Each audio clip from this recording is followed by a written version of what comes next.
മാധവ കൃഷ്ണ മധുസൂദന കൃഷ്ണ മാധവ കൃഷ്ണ മധുസൂദന കൃഷ്ണ ജയ രാധേ ജയ രാധേ ജയ രാധേ രാധേ രാധേ ജയ രാധേ ജയ രാധേ ജയ രാധേ രാധേ രാധേ ജയ രാധേ രാധേ രാധേ രാധേ രാധേ രാധേ രാധേ ജയ രാധേ രാധേ രാധേ രാധേ രാധേ രാധേ മാധവ കൃഷ്ണ മധുസൂദന കൃഷ്ണ മാധവ കൃഷ്ണ മധുസൂദന കൃഷ്ണ यादव कृष्णा यदुनंदन कृष्णा यादव माधव कृष्णा मधुसूदन कृष्णा माधव कृष्णा मधुसूदन कृष्णा मनमोहन कृष्णा मनमोहन कृष्णा सर्वत्र गोविंद नाम संकीर्तनं गोविंद गोविंद हरे रामेति कृष्णेति नाम संकीर्तनं सदा लोकक्षेमाय कुर्वन्तं प्रेमिकं सद्गुरुं भजे प्रेमिकेन्द्र गुरो कीर्तिं दिक्षु सर्वासु कीर्तयन् यः सञ्चरति लोकेऽस्मिन् कृष्णदासात्मजं भजे नाम कीर्तनमात्रेण सुप्रसन्नं कृपानिधिं भक्तकोलाहलं वन्दे भक्ताभीष्टफलप्रदं सत्यं परं धीमहि नारायणं नमस्कृत्य नरं चैव नरोत्तमं देवीं सरस्वतीं व्यासं ततो जयमुदीरयेत् कृष्णाय वासुदेवाय देवकीनन्दनाय च नन्दगोपकुमाराय गोविन्दाय नमो नमः ज्ञानानन्दमयं देवं निर्मलस्फटिकाकृतिम् आधारं सर्वविद्यानां हयग्रीवमुपास्महे सर्वत्र गोविन्दनाम संकीर्तनम् जय बोल सद्गुरु महाराज की जय।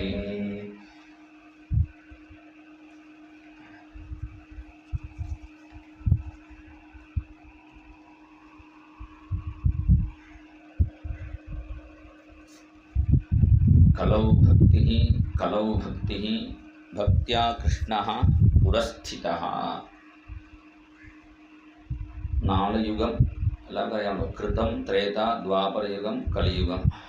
ഇതിൽ ഓരോ യുഗത്തിലേക്ക് ഓരോ ധർമ്മം മഹാത്മാക്കൾ പറഞ്ഞു വച്ചിരിക്കുന്നു. കൃതേയധ്യായതോ വിഷ്ണും ത്രേതായാം യജതോ മഖൈഹി ദ്വാപരേ പരിചര്യായാം കളൗ തത് ഹരികീർത്തനാത്. കൃതയുഗത്തിൽ എല്ലാവരും തപസ് ചെയ്തു. ഇപ്പോൾ തപസ് ചെയ്യാൻ വയ്യ. എന്താ കാരണം? തപസ് ചെയ്യണമെങ്കിൽ ഒരു 8 മണിക്കൂർ കാല് മടക്കി ഇങ്ങനെ ഇരിക്കണം. 8 മണിക്കൂർ വേണ്ട, 1 മണിക്ക് താഴെ ഇരിക്കാനായി വയ്യ നമുക്ക്. ഇങ്ങനെ അണങ്ങാതെ ഇങ്ങനെ ഇരിക്കാൻ പറ്റുമോ? കുറച്ച് നേരം ഇരിക്കാം, പിന്നെ ഇഡ്ഡലി മാവ് അരയ്ക്കുന്നത് പോലെ ഇങ്ങനെ ആടിക്കൊണ്ടിരിക്കും. അങ്ങനെ ഒരു സീരിയൽ പോലും മര്യാദയ്ക്ക് കാണാറില്ല. സീരിയൽ കാണുമ്പോൾ ഇങ്ങനെ ഇരിക്കും. ഇങ്ങനെ ഒരേ കസേരയിൽ സീരിയൽ കാണുമ്പോൾ ഇങ്ങനെ മാറി ഇരിക്കാറുണ്ടല്ലോ. അപ്പോൾ തപസ് ചെയ്യാൻ കലിയുഗത്തിൽ ബുദ്ധിമുട്ടാണ്. ത്രേതായാം യജതോ മഖൈഹി. ത്രേതായുഗത്തിൽ യാഗം ചെയ്തു, അതും ബുദ്ധിമുട്ടാണ്. യാഗം ചെയ്യണമെങ്കിൽ മന്ത്രം പറഞ്ഞിട്ടാണ് ആ സമിതമൊക്കെ എടുക്കണം. ഇപ്പോൾ അങ്ങനെ ഒരാൾ കൊണ്ടല്ലേ നിങ്ങളെ വിറക് കെട്ടി കൊണ്ടുകൊണ്ടിപ്പോൾ കൊണ്ട് കൊടുക്കുന്നു. അതേപോലെ നെയ്യ് എങ്ങനെ ഉണ്ടാക്കുമ്പോൾ അങ്ങനെ കൊടുക്കാറില്ലേ. ഏതോ ബാട്ടിൽ നമ്മൾ വാങ്ങി ചെയ്യുന്നു. അത് ഒറിജിനലാണോ സംശയം. കാരണം പശു നെയ്യ് വിചാരിക്കുന്നു, പക്ഷേ ബാട്ടിൽ തുറക്കുമ്പോൾ തന്നെ നാറ്റം കാണുമ്പോൾ നെയ്യുടെ പന്നി നെയ്യോ സംശയമാവും. ഇങ്ങനെ ഒരു നല്ല സാധനം മന്ത്രലോപം, തന്ത്രലോപം, ദ്രവ്യലോപം, ക്രിയാലോപം, ആദ്യലോപം, ന്യൂനം, അതിരിക്തം. മന്ത്രം കൂടുതൽ ജപിക്കാനും പാടില്ലേ, കുറച്ച് ജപിക്കാനും പാടില്ലേ. ഇപ്പോൾ ഭാഗവതം വായിക്കുമ്പോൾ ഒരു 2-3 ശ്ലോകം തിരിച്ച് വീണ്ടും വീണ്ടും ആവർത്തി ചെയ്യും. അതുപോലെ മന്ത്രങ്ങൾ ചെയ്യാൻ പാടില്ല. എത്ര പ്രാവശ്യം വേണോ അത്ര പ്രാവശ്യമേ ജപിക്കാൻ പാടുള്ളൂ. ഇപ്പം മന്ത്രം കൊണ്ട് യാഗം ചെയ്യാൻ ബുദ്ധിമുട്ടാണ്. ത്രേതായുഗം പോലെ. ദ്വാപരയുഗത്തിൽ പൂജ ചെയ്തു. പൂജയ്ക്കും നല്ല സാധനം ഇപ്പോൾ കിട്ടാറില്ലേ? പാല് പോലും പശുവിൻ്റെ പാല് കിട്ടാറില്ലേ? ഇപ്പോൾ പാക്കറ്റ് പാലാണ് എല്ലാം വാങ്ങി കൊടുക്കുന്നു. ഇപ്പോൾ പശു തന്നെ ഒറിജിനൽ പശു കിട്ടാറില്ലേ? എല്ലാം ക്രാസ് പശുവാണ്. പിന്നെ പാലെല്ലാം ഒറിജിനൽ കിട്ടാൻ പോകുന്നു. ഇങ്ങനെ പൂജയ്ക്കുള്ള സാധനവും ദോഷമുള്ളതായി മാറി. അപ്പോൾ ഈ ദോഷങ്ങളൊക്കെ മാറാൻ എന്താ ചെയ്യാം? ഒറ്റ വഴിയേ ഉള്ളൂ. ഭഗവാന്റെ മുന്നിൽ ഇത് നാമം ജപിക്കാം. ഹരേ രാമ രാമ രാമ ഹരേ ഹരേ, ഹരേ കൃഷ്ണ കൃഷ്ണ കൃഷ്ണ ഹരേ ഹരേ.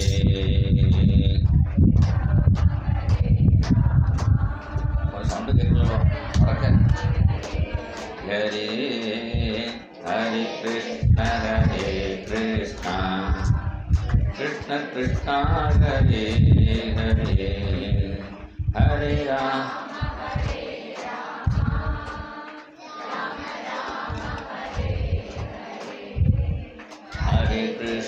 ഹരേ കൃഷ്ണ കൃഷ്ണ കൃഷ്ണ ഹരേ ഹരേ, ഹരേ രാമ രാമ രാമ ഹരേ ഹരേ, ഹരേ കൃഷ്ണ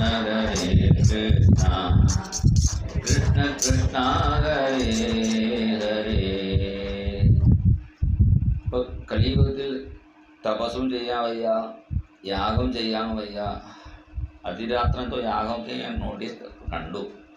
പക്ഷെ അത് എങ്ങനെ നടക്കണോ നല്ലപടി നടക്കട്ടെ. ഇടയ്ക്ക് യാഗം ചെയ്താലേ മഴ വരുള്ളൂ. അങ്ങനെ ചില ആൾക്ക് യാഗം ചെയ്യാൻ ശക്തന്മാർ വേണ്ട വിധത്തിൽ ചെയ്തോട്ടെ. പക്ഷേ ഇവിടെ നമുക്ക് നാമജപമാണ് പ്രധാനം. കലിയുഗത്തിൽ ഭക്തിയാണ് പ്രധാനം. ഭക്തിയിൽ എളുപ്പമായി നാമജപമാണ്. കളൗത ഹരികീർത്തനാത്.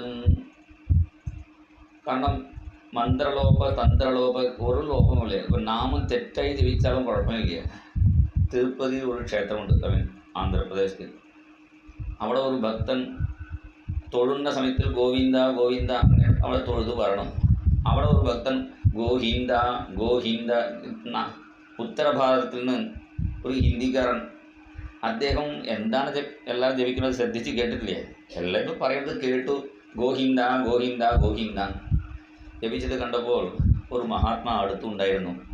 ഇത് ഗോഹിന്ദ അല്ല ഗോവിന്ദ. അത് ശരിയാക്കി കൊടുക്കാൻ വേണ്ടി അടുത്ത് വന്നപ്പോൾ അവർ പ്രാർത്ഥിക്കുന്നു, ഞാൻ 7 കൊല്ലമായിട്ട് പറഞ്ഞു, അടുത്ത കൊല്ലം വരാൻ അനുഗ്രഹിക്കണേ. അപ്പോഴാണ് മനസ്സിലായി 7 കൊല്ലമായിട്ട് ഇയാൾ ഗോഹിന്ദ ഞാൻ പറഞ്ഞുകൊണ്ട് വയ്ക്കുന്നു. എന്നിട്ട് ഭഗവാനൊക്കെ ഒരു ബുദ്ധിമുട്ടില്ലേ? എന്തായാലും നാമം ജപിക്കുന്നുണ്ടല്ലോ, ഭഗവാൻ അനുഗ്രഹിച്ചു കൊണ്ടിരിക്കുന്നു. ഇപ്പം നാമം തെറ്റായി ജപിച്ചാലും കുഴപ്പമില്ല, മന്ത്രത്തിൽ തെറ്റ് വന്നാൽ അത് ബുദ്ധിമുട്ടാണ്. അപ്പോൾ കളവുത്തത് ഹരികീർത്തനാത്, നാമജപമാണ് പ്രധാനം. ഇത് വലിയ അമ്പലങ്ങളൊക്കെ ഉണ്ടാക്കിയിട്ട് പിന്നെ അവിടെ തൊഴാൻ ഒരാളില്ല, നാമം ജപിക്കാൻ ഒരാളില്ല പറഞ്ഞാൽ പിന്നെ അമ്പലം ഉണ്ടാക്കിയിട്ട് കാര്യമില്ല. അമ്പലം ഉണ്ടാക്കിയത് മേൽശാന്തിക്ക് പണം കിട്ടാൻ വേണ്ടിയില്ലേ? ഭഗവാൻ നമ്മളെ അനുഗ്രഹിക്കണം വേണ്ടി. ഭഗവാൻ നമ്മളെ അനുഗ്രഹിക്കണമെങ്കിൽ ഇതിനും ഈ നാട്ടിലുള്ള എല്ലാവർക്കും അനുഗ്രഹം കിട്ടേണ്ടേ? എല്ലാവർക്കും അനുഗ്രഹം കിട്ടാൻ വേണ്ടിയാണ് ഒരു പവർ ബാങ്ക് പോലാണ് ഭഗവാൻ ഇവിടെ ഇരിക്കുന്നത്. ഇവിടെ നമ്മൾ തൊഴുമ്പോൾ, അത് നാമം ജപിച്ച് തൊഴുമ്പോൾ ഈ നാട്ടിലുള്ള എല്ലാവർക്കും അതിൻ്റെ ഗുണമുണ്ടാകും. ഇതുപോലെ ഇടയ്ക്കിടയ്ക്ക് സത്സംഗമൊക്കെ നടത്തണം. ഞാൻ തന്നെ 2-3 കൊല്ലം ഇവിടെ സപ്താഹം ചെയ്തിട്ടുണ്ട്. ഒരു പ്രാവശ്യം ഇപ്രായിരുന്നു സ്റ്റേജ്, പിന്നെ 2 പ്രാവശ്യം ഇപ്രായിരുന്നു. എന്തായാലും വീണ്ടും ഇതുപോലെ സപ്താഹം ഇല്ലെങ്കിൽ സത്സംഗം, നാമജപം വലിയ വിപുലത്തിൽ ചെയ്യുന്ന ആവശ്യമില്ല. ഇവിടെ ഇരിക്കുന്ന ഭക്തന്മാർ 4 പേർ ചേർന്ന് ഇവിടെ നാമം ജപിച്ചാൽ മതി. ഇവരെ ഓടി ചേർന്ന് ഭാഗവതം പാരായണം ചെയ്താൽ മതി. അതാണ് ദേവനക്ക് സാന്നിധ്യം, ചൈതന്യം. അതിന് പ്രധാനം ഭക്തിയാണ്. ആ ഭക്തിയെക്കുറിച്ച് ഒരു ശ്ലോകം അത് പറഞ്ഞ് നമുക്ക് സമർപ്പിക്കാം. വ്യാധസ്യാചരണം ധ്രുവസ്യ ച വയഃ വിദ്യാ ഗജേന്ദ്രസ്യ കാ ജാതിഃ വിദുരസ്യ യാദവപതേഃ ഉഗ്രസ്യ കിം പൗരുഷം കുബ്ജായാഃ കമനീയരൂപമധികം കിം തത്സുധാംനോധനം ഭക്ത്യാ തുഷ്യതി കേവലം ന ച ഗുണൈഃ ഭക്തിപ്രിയോ മാധവഃ. വ്യാധസ്യാചരണം. ഭഗവാനക്ക് ആചാരം അത്ര പ്രാധാന്യം ഇല്ലേ എന്നാണ് ഇവിടെ പറയുന്നത്. വ്യാധൻ, വേടൻ്റെ കഥ ഞാൻ പറഞ്ഞാൽ ഇവിടെ വേടൻ മാത്രമേ പറഞ്ഞിട്ടുള്ളൂ, വേടൻ്റെ പേരൊന്നും പറഞ്ഞില്ല. അതുകൊണ്ട് എത്ര വേടന്മാരുണ്ടോ എല്ലാവരുടെ കഥയും നമുക്ക് ഇവിടെ പറയാം. ഗുഹനക്കൂർ അത്ര ആചാരം ഇല്ലേ. പക്ഷേ ഗുഹൻ വന്നപ്പോൾ ഭഗവാൻ ചെയ്തു, അവിടെ ഓടിച്ചെന്ന് ഭഗവാൻ ഗുഹന ആളിങ്ങനെ ചെയ്തു. വ്യാധസ്യാചരണം.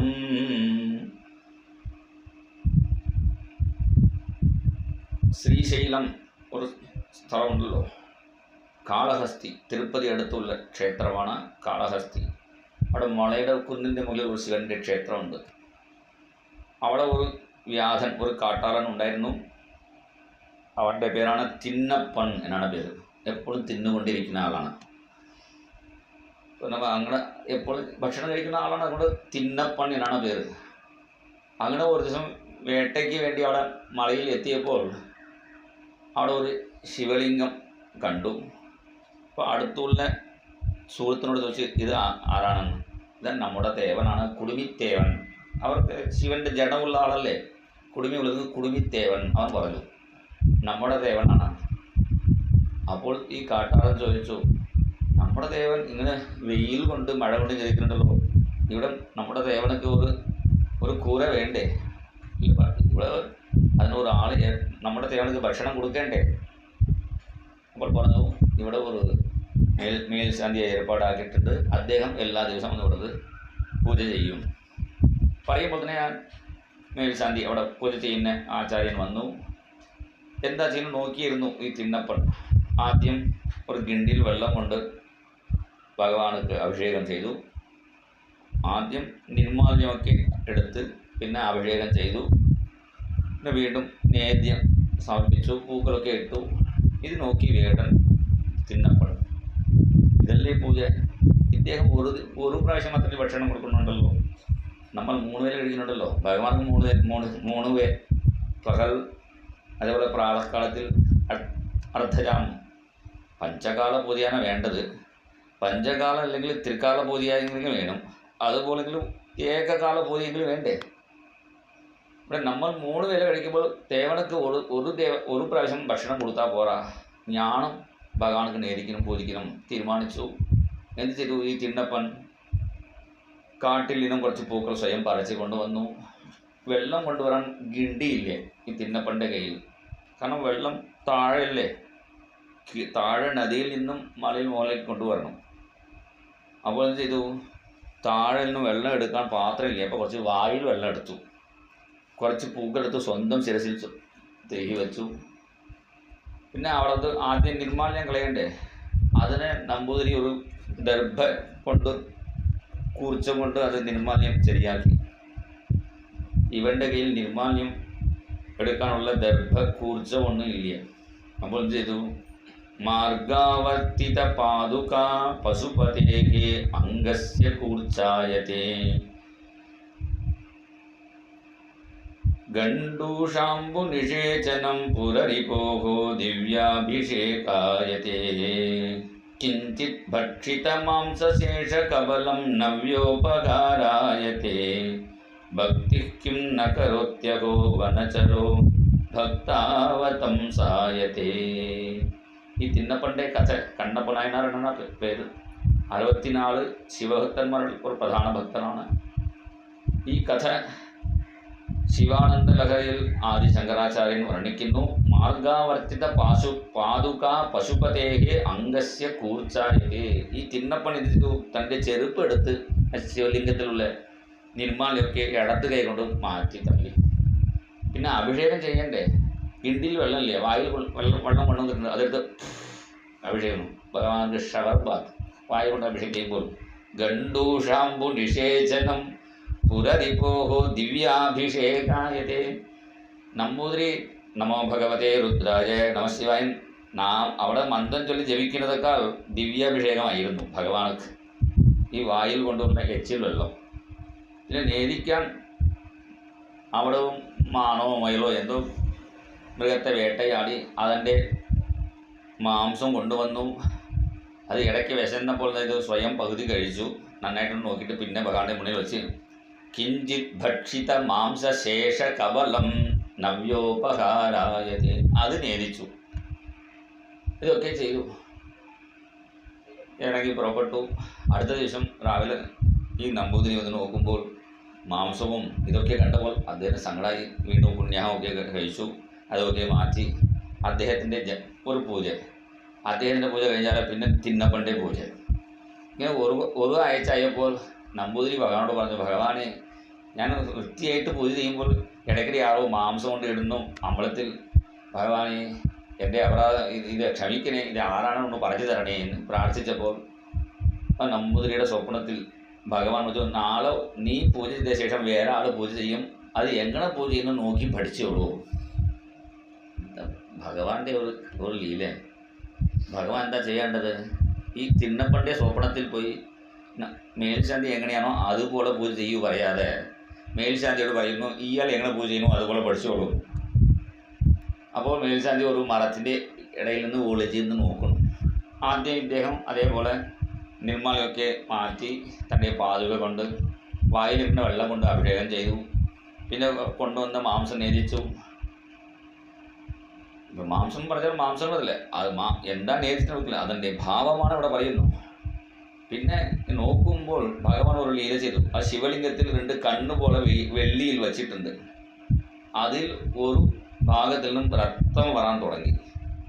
ഈ രക്തം വരുന്നത് കണ്ടപ്പോൾ ഈ തിന്നപ്പൻ നോക്കി, നമ്മുടെ ദേവനൊക്കെ കണ്ണിൽ എന്തോ കുഴപ്പം, രക്തം വരുന്നുണ്ടല്ലോ എന്ന് കുറച്ച് മൂലിക ചെടിയൊക്കെ വെച്ച് ഒരു മരുന്നൊക്കെ ചെയ്തു. എന്നിട്ടും രക്തം കുറയുന്നില്ല, വീണ്ടും വന്നുകൊണ്ടേയിരിക്കുന്നു. അപ്പോൾ തീരുമാനിച്ചു, ഇനി മരുന്ന് ഇട്ടാൽ പോരാ, ഇനി ഓപ്പറേഷൻ തന്നെ വേണ്ടി വരും. ഭഗവാനൊക്കെ തീരുമാനിച്ചു വേറെ ആളുടെ കണ്ണിലെടുത്ത് വെക്കേണ്ടത്. അപ്പോൾ തൻ്റെ കയ്യിലിരിക്കുന്ന മൃഗങ്ങൾ അടിക്കുന്ന ആ ബാണം ഉണ്ടല്ലോ, അതുകൊണ്ട് തൻ്റെ ഒരു കണ്ണ് എടുത്തു ആ ശിവലിംഗത്തിൽ കണ്ണുള്ള സ്ഥലത്തിൽ വച്ചു. അപ്പോൾ വച്ചപ്പോൾ എന്തായി? രക്തം നിന്നു. അപ്പോൾ സന്തോഷം ഈ തിണ്ടപ്പണക്ക്. തൻ്റെ ഒരു കണ്ണ് പോയല്ലോ സങ്കടമില്ലേ, എന്തായാലും കുടുംബത്തിയവർക്ക് രക്തം നിന്നല്ലോ, സന്തോഷം. ഇങ്ങനെ നോക്കിയിരിക്കുമ്പോൾ വീണ്ടും ഒരു പരീക്ഷണം ഭഗവാൻ എടുത്തി. 2ാമത്തെ കണ്ണിൽ നിന്ന് രക്തം വരാൻ തുടങ്ങി.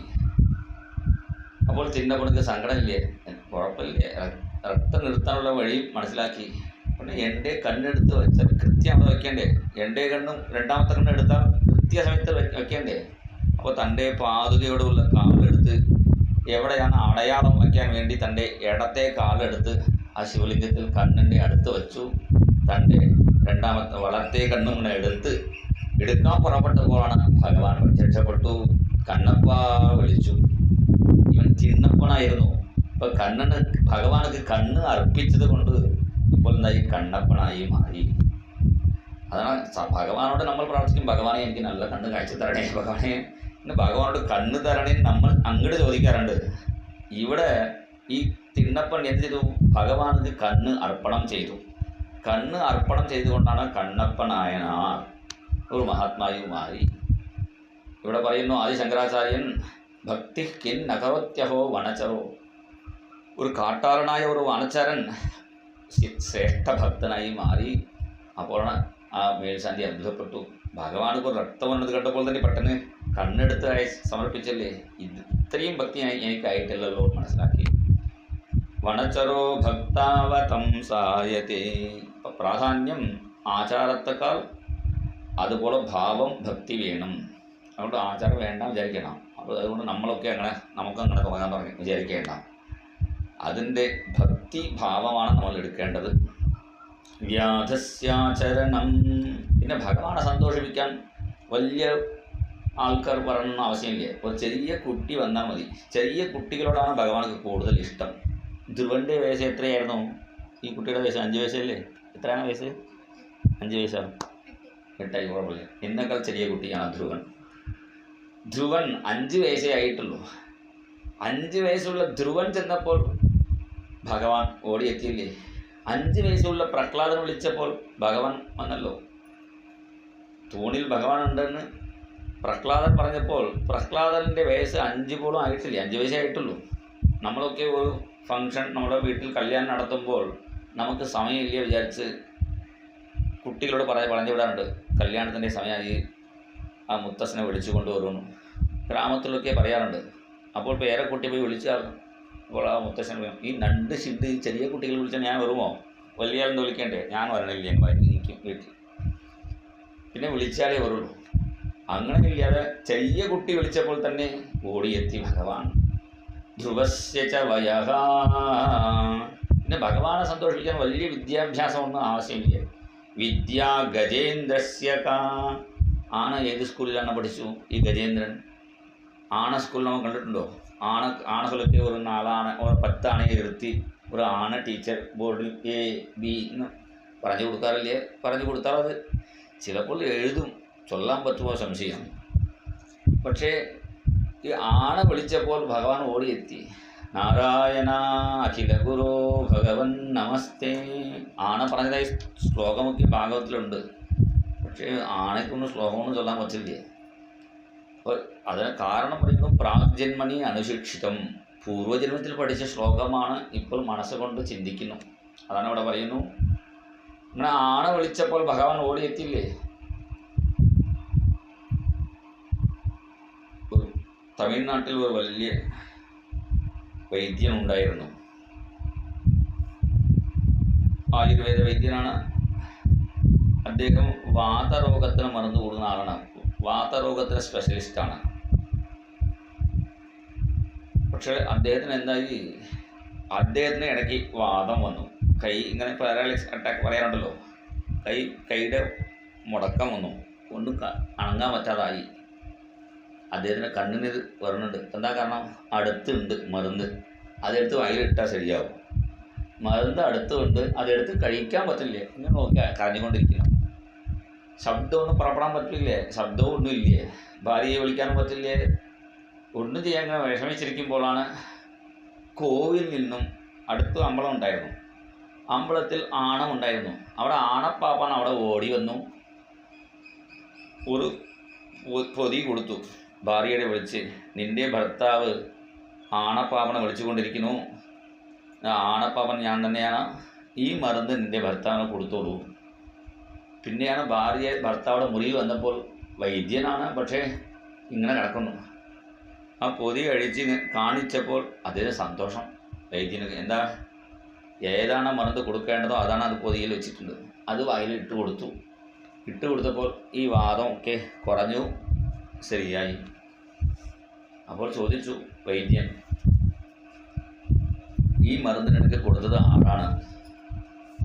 ആരാണ് കൊടുത്തത് ചോദിച്ചപ്പോൾ അടുത്തുള്ള അമ്പലത്തിലിരിക്കുന്ന ആണപ്പാപ്പൻ കൊടുത്തയച്ചതാണ്.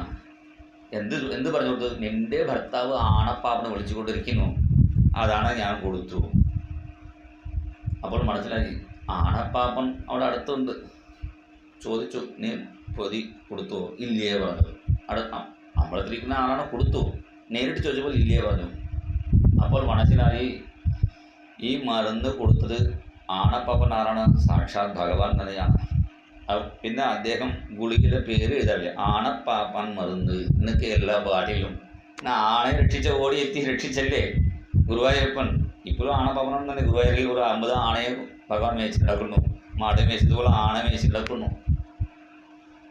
അങ്ങനെ ആണയെ രക്ഷിക്കാൻ ഓടിയെത്തിയ അതേ ഭഗവാൻ ഈ വൈദ്യനക്ക് അടുത്ത് മരുന്നുണ്ടെങ്കിൽ എടുത്തു കഴിക്കാൻ പറ്റാതെ ഒരു സ്ഥിതിയിലായപ്പോൾ ഭഗവാൻ ഓടിയെത്തി. അങ്ങനെ ഒരു വലിയ സങ്കടം വരുമ്പോൾ ഗജേന്ദ്രനെ രക്ഷിച്ച ഭഗവാനെ വിളിച്ചാൽ മതി. ഗോപ്യശ്ച കുഞ്ചരപതേഹേ ജനകാത്മജായാഹ. കുഞ്ചരപതിയായ ഗജേന്ദ്രനെ രക്ഷിച്ചില്ലേ ഭഗവാൻ. അതാണ് അവിടെ പറയുന്നത്, വിദ്യാ ഗജേന്ദ്രസ്യ കാ. ആണയ്ക്ക് എന്താ വിദ്യാഭ്യാസം, പക്ഷെ ആണ വിളിച്ചപ്പോൾ ഭഗവാൻ ഓടിയെത്തി. കാ ജാതി വിദുരസ്യ യാദവപതേഹേ ഉഗ്രസ്യ കിം പൗരുഷം. ഭഗവാനെ സന്തോഷിപ്പിക്കാൻ വലിയ ഒരു ഉയർന്ന ജന്മം വേണോ ആവശ്യമില്ല. വിദുരൻ സാധാരണ ജാതിയിൽപ്പെട്ട ആളാണ്. ഭഗവാൻ പാണ്ഡവദൂതനായി ഹസ്തിനാപുരത്തിലെത്തിയപ്പോൾ എല്ലാവരും വിളിച്ചു ശ്രീകൃഷ്ണ ഭഗവാനെ. ബ്രഹ്മചാരി ശ്രേഷ്ഠനാണ് ഭീഷ്മൻ. നമ്മുടെ എല്ലാത്തിലേക്ക് വരണം, എൻ്റെ വീട്ടിലേക്ക് വരണം. പിന്നെ വരാൻ പറഞ്ഞു ഭഗവാൻ. പിന്നെ ദ്രോണൻ ബ്രാഹ്മണ ശ്രേഷ്ഠനാണ്, ഞങ്ങളുടെ വീട്ടിലേക്ക് വരണം, പിന്നെ വരാം. പിന്നെ ഭഗവാൻ ഓരോ വീട്ടിലും പോയിട്ടില്ലേ. പിന്നെ ദാനശ്രേഷ്ഠൻ കർണൻ വിളിച്ചു, എൻ്റെ വീട്ടിലേക്ക് വരണം. പിന്നെ വരാം. പിന്നെ ഭഗവാൻ മറുപടി ഒന്നും പറഞ്ഞില്ലേ, എന്നെ കൈ കൊണ്ട് ഇങ്ങനെ അഭിനയം മാത്രമേ കഴിച്ചുള്ളൂ, പിന്നെ ആവാം. പക്ഷേ ഉച്ചയ്ക്ക് സമയമായി, ഭക്ഷണം കഴിക്കാൻ ഭഗവാൻ പോയിട്ടില്ലേ. ദുര്യോധനൻ വിളിച്ചു. നമ്മുടെ ദുശ്ശാസൻ്റെ എൻ്റെ അണുതിൻ്റെ വലിയ കൊട്ടാരമാണ്. ദുര്യോധന കൊട്ടാരത്തിൽ ദുശ്ശാസൻ്റെ കൊട്ടാരം വലിയ കൊട്ടാരമാണ്. അവിടെ എല്ലാ ഏർപ്പാടൊക്കെ ചെയ്തിട്ടുണ്ട്. ആദ്യം ഭക്ഷണം കഴിക്കാൻ വരണം, പിന്നെ ആവാം. സംപ്രീതി ഭോജ്യാൻ ഭോജ്യാണി ആപദ്ഭോജ്യാനി വാ പുനഃ നച സംപ്രീയസേ രാജന്ന് നചൈവ ആപദ്ഗതാ വയം. പ്രിയത്തോട് ഭക്ഷണം കൊടുത്താൽ നമുക്ക് കഴിക്കാൻ കുഴപ്പമില്ല. ദുര്യോധനൻ നിനക്ക് അത്ര പ്രിയമൊന്നും ഇല്ലേ.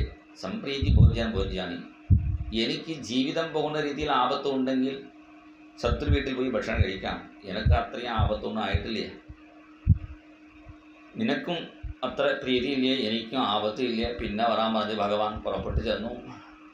അപ്പോഴാണ് അടുത്തിരിക്കുന്ന മന്ത്രിമാർ, ഉദ്ധവൻ സാത്വികി പ്രധാനമന്ത്രിയാണ്, ബുദ്ധിമന്ത്രിയാണ് ഉദ്ധവൻ, ബലമന്ത്രിയാണ് സാത്വികി. അവർ രണ്ടുപേരും ഭഗവാനോട് ചോദിച്ചു, ഞങ്ങളിവിടെ ഭക്ഷണത്തിന് വേണ്ടി ഓർക്കാൻ ഏർപ്പാട് ചെയ്തോട്ടെ, വലിയ ആൾക്കാർ വരുമ്പോൾ അതിന് വേണ്ടി ഏർപ്പാട് ചെയ്യണ്ടേ ചോദിച്ചപ്പോൾ ഭഗവാൻ പറഞ്ഞു, ശ്രീകൃഷ്ണ ഭഗവാൻ ഉദ്ധവനോട്, ഇവിടെ നമ്മുടെ വീട് ഇവിടെ ഉണ്ട്, നമ്മുടെ വീട് ഇവിടെ ഉണ്ട് പറഞ്ഞപ്പോൾ ഉദ്ധവനൊക്കെ അത്ഭുതം. ദ്വാരകയിലിരിക്കുന്ന ഭഗവാൻ, ഗുജറാത്തിലിരിക്കുന്ന ഭഗവാൻ ഇവിടെ ഹസ്തിനാപുരത്തിൽ ഗംഗക്കരയിൽ ദുര്യോധനൻ്റെ നാട്ടിൽ എപ്പോഴാണ് ഫ്ലാറ്റ് വാങ്ങി വെച്ചു. ഇവിടെ നമ്മുടെ വീട് കൊണ്ടുണ്ട്, ഇവിടെ നമ്മുടെ വീട് കൊണ്ടുണ്ട്. ചില ആളുകൾക്ക് കേരളത്തിലൊരു ഫ്ലാറ്റ് ഉണ്ടാകും, നമ്മുടെ പിന്നെ അവിടെയും 2-3 സ്ഥലത്തിൽ വീട് വയ്ക്കാറുണ്ട്. ചില ആളുകൾക്ക് വീടുണ്ടല്ലോ. അതുപോലെ എനിക്കിവിടെ ഒരു ഫ്ലാറ്റ് ഉണ്ട് പറഞ്ഞു. ഫ്ലാറ്റ് ഉണ്ട് പറഞ്ഞപ്പോൾ എവിടെയാണെന്ന് ചോദിച്ചു ഉദ്ധവൻ. അത് നമ്മുടെ വിതുരൻ്റെ വീടാണ്, എൻ്റെ സ്വന്തം വീട് പറഞ്ഞ് പ്രവിവേശ ആത്മസത്കൃതം, എൻ്റെ വീട് ഇവിടെ ഉണ്ട് പറഞ്ഞ് ഭഗവാൻ അങ്ങനെ ധൈര്യമായിട്ട് വിതുരൻ്റെ ഇല്ലത്തിൽ വിളിക്കാതെ തന്നെ എത്തിച്ചേർന്നു. അതാണ് ചില ഭക്തന്മാർ വിളിച്ചു എന്ന് പറയാറുണ്ട്. കാരണം ഭീഷ്മൻ ദ്രോണനൊക്കെ വിളിക്കുമ്പോൾ എൻ്റെ വീട്ടിലേക്ക് വരണം, എൻ്റെ വീട്ടിലേക്ക് വരണം പറഞ്ഞു. നിങ്ങളുടെ വീട്ടിലേക്ക് നിങ്ങൾ തന്നെ പോയിക്കോളൂ. വിളിക്കുമ്പോൾ മര്യാദയ്ക്ക് വിളിക്കണ്ടേ, നമ്മുടെ വീട്ടിലേക്ക് വരണം, നിങ്ങളുടെ വീട്ടിലേക്ക് വരണം, അങ്ങനെ പറയണ്ടേ. ഭഗവാൻ നിൻ്റെ ഗൃഹമാണ്, വരണം വിളിച്ചപ്പോൾ ഭഗവാൻ അവിടെ ചെന്നു. മഹാഭാരതത്തിൽ ഈ കഥയില്ലെങ്കിലും ഭക്തന്മാർ പാടുന്നു വിതുരൻ എങ്ങനെയായിരുന്നു. അവിടെ വിതുരൻ്റെ വീട്ടിൽ വിതുരൻ ഇല്ല, കാരണം അവിടെ നല്ല വസ്ത്രം ഒന്നേ ഉണ്ടായിരുന്നു. വിതുരൻ പുറത്ത് എവിടേക്കും പോയെങ്കിൽ ആ നല്ല വസ്ത്രം ഉടുത്തി ചെല്ലും. കീറിയമുണ്ട് വിതുര ഭാര്യയെ ഉടുത്തിരിക്കും. വിതുരൻ്റെ ഭാര്യയ്ക്ക് പുറത്ത് എവിടെയെങ്കിലും പോകണമെങ്കിൽ കീറിയമുണ്ട് വിതുരൻ ഉടുത്തിരിക്കും. നല്ല വസ്ത്രം ഉടുത്ത് വിതുരൻ്റെ ഭാര്യ പുറത്തേക്ക് പോകും. എന്താ വിതുരൻ ആരാണ് ചോദിച്ചാൽ അറിയാവോ? ഭാരതദേശത്തിൻ്റെ പ്രധാനമന്ത്രിയാണ്.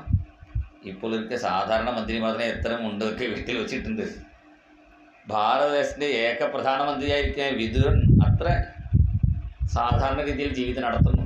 അതാണ് സാധാ ജീവൻ ഊച്ചേ വിചാർ.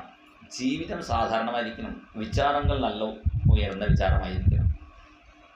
വിതുരൻ്റെ വീട്ടിൽ ഭഗവാൻ കഥ ശബ്ദം കൊടുത്തപ്പോൾ വിതുരൻ്റെ ഭാര്യ നോക്കി സാവിദ്വാരം വഴിക്കൂടി കണ്ടപ്പോൾ മനസ്സിലായി, പീതാംബരധാരിയായി കിരീടധാരിയായിട്ട് ഭഗവാൻ നിൽക്കുന്നു, ചതുർഭുജവനായി. പക്ഷേ തുറക്കാൻ പറ്റില്ലല്ലോ കതവ്. എന്താ കാരണം? നല്ല വസ്ത്രങ്ങളും ഇല്ലല്ലോ, എങ്ങനെ കതവ് തുറക്കും? അങ്ങനെ വിതുരൻ്റെ ഭാര്യ ആലോചിച്ചിരിക്കുമ്പോൾ സർവജ്ഞനായ ഭഗവാനക്ക് പറഞ്ഞു കൊടുക്കേണ്ട ആവശ്യമില്ലല്ലോ. ഭഗവാൻ സ്വന്തം ശരീരത്തിലിട്ട് പുതിയ പീതാംബരം ഉണ്ടായിരുന്നു, അത് എടുത്തു. ആ കഥൻ്റെ ഇടവഴിക്കൂടി ഇങ്ങനെ ഉള്ളിലേക്ക് ഇട്ടുകൊടുത്തു, അത് ധരിച്ചോളും. ഭഗവാന്റെ പീതാംബരം തന്നെ എടുത്ത് ധരിച്ച് പിന്നെ വിതുരൻ്റെ ഭാര്യ കതവ് തുറന്നു. സന്തോഷത്തിൽ എന്ത് ചെയ്തു?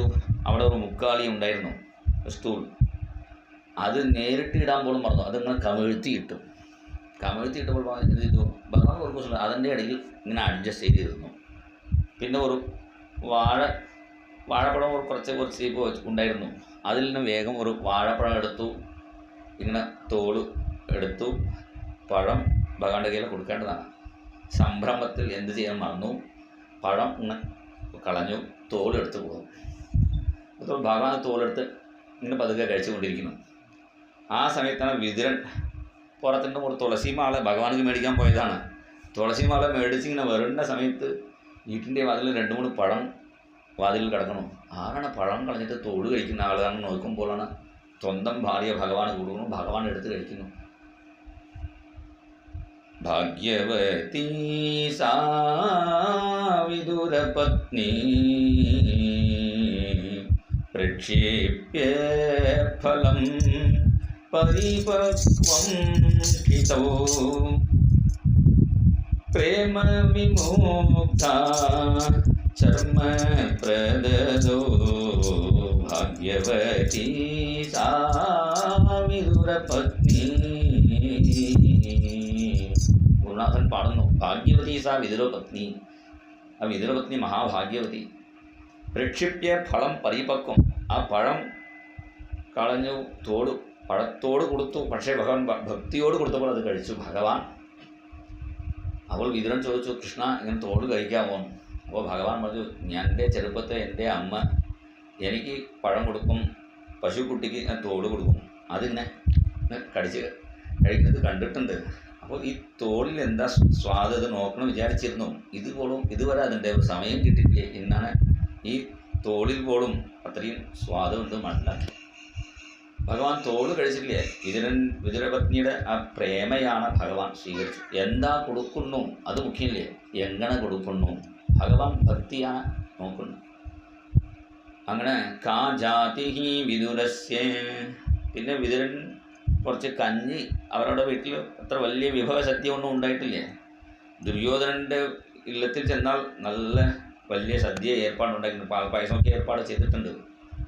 ദുര്യോധന കേ മേവാത്യാഗേ, അതിൽ വലിയ വിരുന്ന് സദ്യ ഉപേക്ഷിച്ച് കന്യാപീവോലാകലാകിത്തി സാങ്കുരേ കൃഷ്ണഗോപാലാമുര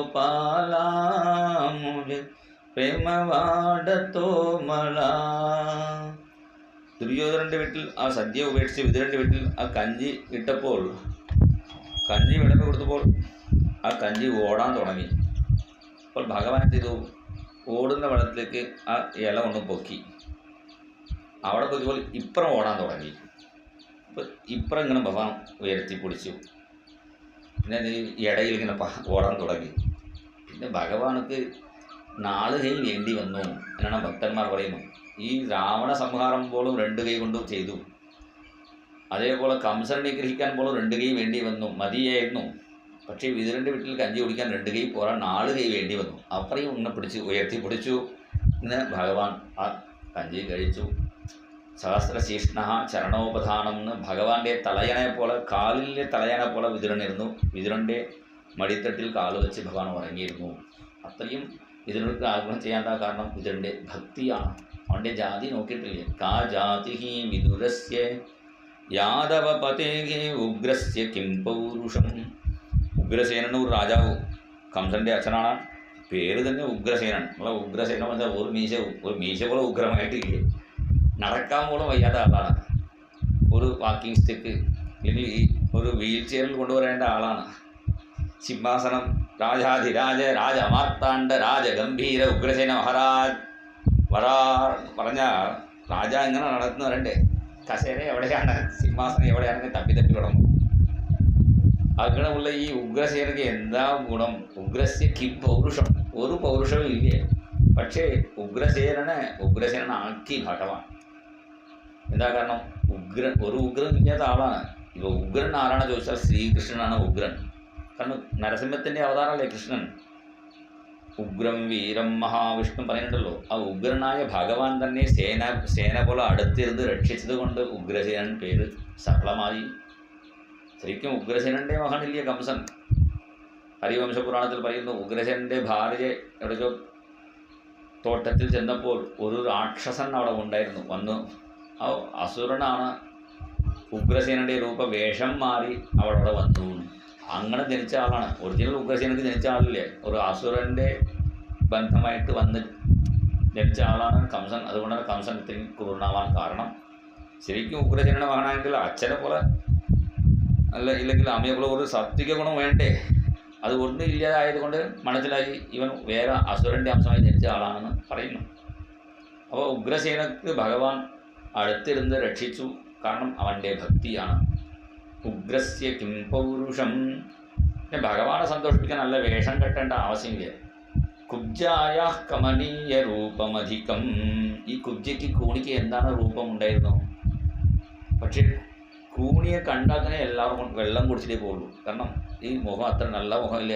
ഈ മുഖത്തെ കണ്ടിട്ട് പോയാൽ നമുക്ക് കാര്യം കൊണ്ട് ശരിയാവുന്നില്ലെന്ന് കൂണിയെ കണ്ടാൽ ഇനി പുറത്ത് പോകാറില്ല. തെന്നിയിൽ തന്നെ ഇരുന്ന് കുറച്ച് വെള്ളം കുടിക്കും. ഞാനും കുറച്ച് കുടിക്കാം. വെള്ളം കുടിച്ചിട്ടേ എങ്ങനെ പോകുള്ളൂ.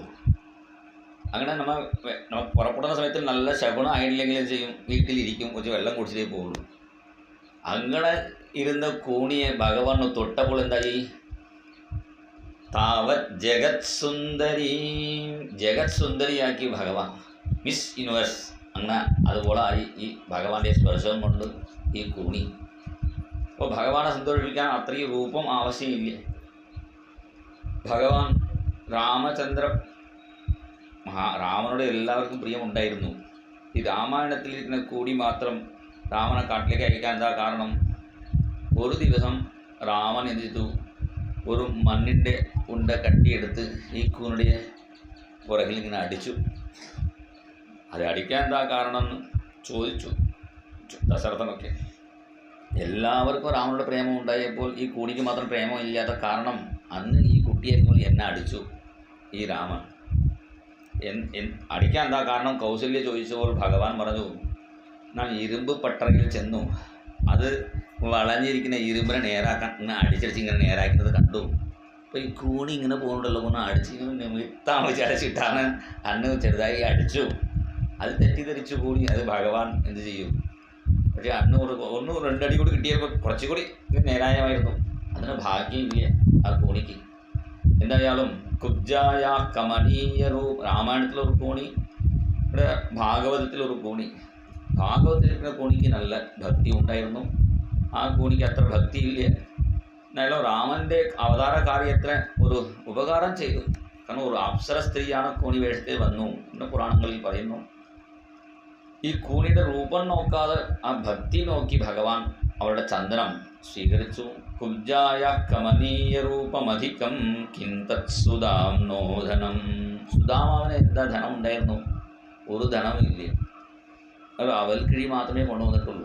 നമ്മളൊക്കെ എന്തൊക്കെ കൊണ്ടുവന്ന് നോക്കിയിട്ടാണ് അനുഗ്രഹം ചെയ്യും. ആപ്പിൾ പഴം കൊണ്ടുവന്നാൽ അവർക്ക് സ്പെഷ്യൽ അനുഗ്രഹം. പിന്നെ മാതളപ്പഴം ഉണ്ടാവില്ല, വാഴപ്പഴം കൊണ്ടുകൊണ്ടാൽ നൽകുന്നു സാധാരണ. അങ്ങനെ ഇല്ലേ മഹാത്മാക്കൾ. എൻ്റെ ഗുരുനാഥൻ ആപ്പിൾ പഴം കൊണ്ടുവന്ന ആൾക്ക് കൊണ്ടുപോയ ആൾക്ക് രണ്ടുപേരും, ചിലപ്പോൾ കൊണ്ടുവരാത്ത ആൾക്ക് കൂടുതലാണ് അനുഗ്രഹം. അപ്പോൾ കൊണ്ടുവരുന്നത് എന്താണ് നോക്കി അനുഗ്രഹിക്കാറില്ലേ മഹാത്മാക്കളും ഭഗവാനും. കിന്തത് സുധാംനോധനം. ഭഗവാൻ സുധാമ എങ്ങനെ അനുഗ്രഹിച്ച് പറയാറുണ്ട് ഗുരുനാഥൻ. ഭഗവാന്റെ കൊട്ടാരത്തിൽ നിറച്ചു രാജാക്കന്മാർ ഇങ്ങനെ കസേരയിൽ ഇരിക്കുന്നു. അപ്പോൾ അവർ പരസ്പരം തമ്മിൽ സംസാരിക്കുന്നത് കേട്ടു കുചേലൻ സുധാമാവ്. ഒരു രാജാവ് പറയുന്നു, ഞാൻ കാശ്മീർ ദേശത്തിൽ നിന്നും ഭഗവാനെ കാണാൻ വേണ്ടി 2 കപ്പൽ പച്ചക്കപ്പൽ കുങ്കുമപ്പൂ കൊണ്ടുവന്നിട്ടുണ്ട്. ഞാൻ 2 മാസമായി കാത്തിരിക്കുന്നു. അപ്പോൾ വേറൊരു രാജാവ് പറയുന്നു, ഞാൻ കർണാടകത്തിൽ നിന്നും മൈസൂരിൽ നിന്ന് വന്ന രാജാവാണ്.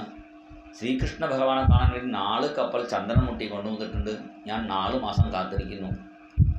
അപ്പോൾ കേരളത്തിൽ നിന്ന് വന്ന രാജാവ്, ഞാൻ കൊല്ലത്തിൽ നിന്ന് വന്ന രാജാവാണ്. 6 കപ്പൽ അണ്ടിപ്പരിപ്പ് കൊണ്ടുവന്നിട്ടുണ്ട്. ഞാൻ 6 മാസം കാത്തിരിക്കുന്നു. ഈ രാജാക്കളൊക്കെ കപ്പലായി സാധനം കൊണ്ടുവന്നിട്ട് കാത്തിരിക്കുമ്പോൾ ഒരു അവിൽക്കിഴി മാത്രം കൊണ്ടുവന്ന സുധാമാവിനെ ഭഗവാൻ ഓടിപ്പിടിച്ചു സ്വീകരിച്ചു കൊണ്ടുപോയി. എന്താ കാരണം? അവൻ്റെ ഭക്തിയാണ്. ഇവർക്ക് സാധനം കൊണ്ടുവന്നാലും ഭക്തിയോട് കൊണ്ടുവന്നിട്ടില്ലേ. ഭൂര്യപി അഭക്തോപഹൃതം നമേ ദോഷായ കൽപ്പതേ. ഇത്ര സാധനം കൂടുതൽ കൊണ്ടുവന്നിട്ടും അവർ വേണ്ട വിധത്തിൽ സമർപ്പിച്ചിട്ടില്ല. അപ്പോൾ സമർപ്പണം നല്ല ബുദ്ധിയോട് സമർപ്പിക്കണം. കിന്തത് സുധാംനോധനം ഭക്ത്യാ തുഷ്യതി കേവലം ന ച ഗുണൈഃ ഭക്തിപ്രിയോ മാധവഃ. അതുകൊണ്ട് ഭഗവാനെ സന്തോഷിപ്പിക്കാൻ ഒന്നും ആവശ്യമില്ല, ഭക്തി മാത്രം മതി എന്നാണ് ഈ ശ്ലോകത്തിൽ മഹാത്മാവ് പറയുന്നു. വ്യാധസ്യ ആചരണം. ഈ തിന്നപ്പണം പോലെ സാധാരണ ആചാരത്തോട് ഭക്തി ചെയ്താൽ മതി. ധ്രുവസ്യ ച വയഃ. വലിയ പ്രായം ആവശ്യമില്ല, ചെറിയ കുട്ടിയെ ഇരുന്നാൽ മതി. ചെറിയ കുട്ടിയായിരിക്കണമെങ്കിൽ ഇപ്പോൾ ചെറിയ കുട്ടിയായിട്ട് വേണ്ടി നമുക്ക് ഭക്തി ചെയ്യണമെന്ന് വിചാരിക്കേണ്ട. ചെറിയ കുട്ടിയെ പോലെ മനസ്സുണ്ടായാൽ മതി. ചെറിയ കുട്ടി ഒരു വീട്ടിലേക്ക് പോകും, ഇന്ന് തള്ളിയില്ല എന്ന് പറഞ്ഞാൽ അടുത്ത ദിവസം അവരെന്നെ തള്ളി അവരുടെ വീട്ടിൽ പോകില്ല, പറയാറില്ല. അടുത്ത ദിവസം അമ്മേയും പറഞ്ഞു പോകും. നമ്മളൊക്കെ എന്നെ ഇയാൾ ഇങ്ങനെ നോക്കി തള്ളേണ്ട, നോക്കി എന്നെ തിരിച്ചു നോക്കി, അത് ഞാൻ പോകും. അങ്ങനെ നോക്കാറില്ലേ കുട്ടികൾ, വീണ്ടും അങ്ങോട്ട് പോകും. അത് കുട്ടിയെ പോലെ ആ സ്വഭാവം വേണം. ധ്രുവസ്യ ച വയഃ വിദ്യാ ഗജേന്ദ്രസ്യ കാ. ഇത് ജാതി വയസ്സ് ധനം ഒന്നും നോക്കാതെ ആ ഭക്തിക്ക് ഭഗവാൻ സന്തോഷിക്കുന്നു. അതാണ് ഇവിടെ ഈ ശ്ലോകത്തിൽ മഹാത്മാവ് പറയുന്നു. ഈ മഹാത്മാവ് പറഞ്ഞ പോലെ ആ നല്ല ഭാവഭക്തി നമുക്ക് ഉണ്ടാവട്ടെ ഭഗവാനോട് പ്രാർത്ഥിക്കാം. ഇന്നത്തെ എൻ്റെ സമയമായി ഒരു നാമാവലി പാടി നമുക്ക് നിർത്താം. സർവത്ര ഗോവിന്ദനാമ സങ്കീർത്തനം ഗോവിന്ദ വാസുദേവ വാസുദേവ വാസുദേവ കൃഷ്ണ വാസുദേവ വാസുദേവ ദുഃഖം തീർത്ത് രക്ഷിക്കണേ വാസുദേവ കൃഷ്ണ ദുഃഖം തീർത്ത് രക്ഷിക്കണേ അച്യുതാ ഹരേ മുകുന്ദ പത്മനാഭ കൃഷ്ണ അംബുജാക്ഷ പാലയ മാം വാസുദേവ കൃഷ്ണ വാസുദേവ ഈരടി മാത്രമേ കൃഷ്ണ ദുഃഖം തീർത്ത് രക്ഷിക്കണേ വാസുദേവ കൃഷ്ണ വാസുദേവ ദുഃഖം തീർത്ത് രക്ഷിക്കണേ വാസുദേവ കൃഷ്ണ ആശ്രയം എനിക്ക് മറ്റ് ആരുമില്ല കൃഷ്ണ ആദിതീർത്ഥനുഗ്രഹിക്കു വാസുദേവ കൃഷ്ണ വാസുദേവ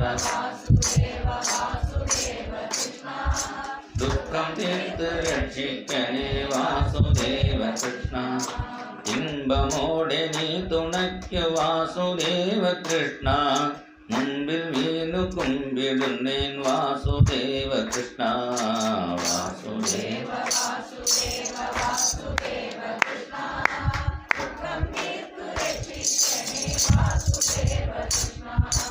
ഈശ്വരായൻ സങ്കടങ്ങൾ പോക്കിടണേ കൃഷ്ണ ശാശ്വത ശ്രീ പത്മനാഭ വാസുദേവ കൃഷ്ണ വാസുദേവ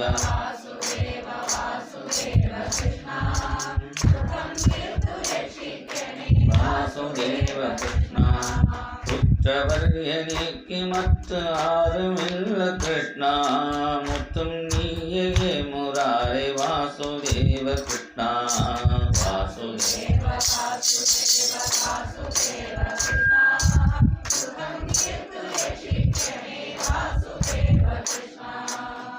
ൂറ്റനായൊരന്തകൻ വന്നിടുമ്പോൾ കൃഷ്ണ ഏറ്റ് നീയും കാത്തിടനേ വാസുദേവ കൃഷ്ണ വാസുദേവ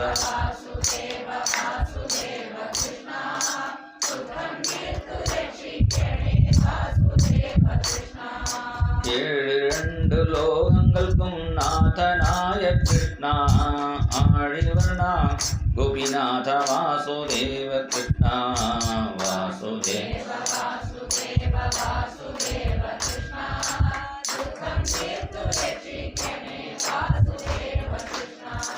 ഒന്നുമേ മഹാവ്യാധികൾ വന്നിടലേ കൃഷ്ണ ഒന്നിങ്ങു കടാക്ഷിക്കു വാസുദേവ കൃഷ്ണ വാസുദേവ വാസുദേവ